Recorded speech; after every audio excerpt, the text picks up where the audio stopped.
రేవంత్ రెడ్డి చెప్పాలా నువ్వు ఎవరికి ఏజెంటు, ఎవరి ఎవరి ఎవరి తరపున నువ్వు ఇక్కడ పరిపాలన చేస్తున్నావో నువ్వు చెప్పాలా.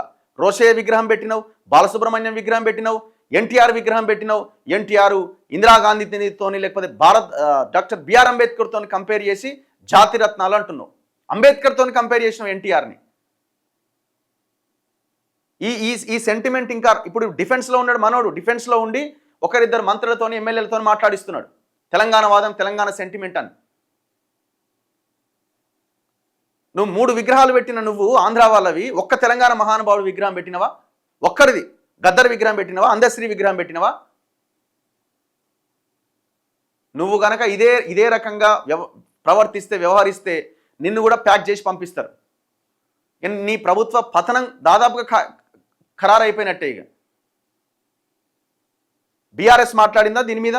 కేసీఆర్ మాట్లాడిందా? ఇంత పెద్ద దాడి జరుగుతుంటే ప్రశాంతంగా పడుకున్నాడు కదా, ఎందుకు మరి మీరిగా? ఒక రకంగా చెప్పాలంటే తెలంగాణ పొలిటికల్ సిస్టంలో ఉన్న లీడర్లు నపుంసకుల కింద మారిపోయినారు. సిగ్గు లేదు మీకు కనీసం. ఎట్లా మీరు ప్రజల ఓట్లు అడుగుతారు మళ్ళీ రేపొద్దున? తక్షణమే రేవంత్ రెడ్డి ముఖ్యమంత్రి కేబీఆర్ పార్కు దగ్గర ఉన్న కాసు బ్రహ్మానందరెడ్డి విగ్రహాన్ని పార్సల్ చేసి పంపించేసేయాలి వాళ్ళ ఇంటికి.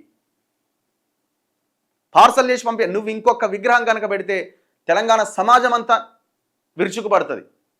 ఉన్న ఆంధ్ర వాళ్ళ విగ్రహాలని పార్సల్ చేసి పంపించేసేయండి. అవసరం లేదు దేనికండి, ఇక్కడ అక్కడ పెట్టుకోమనండి.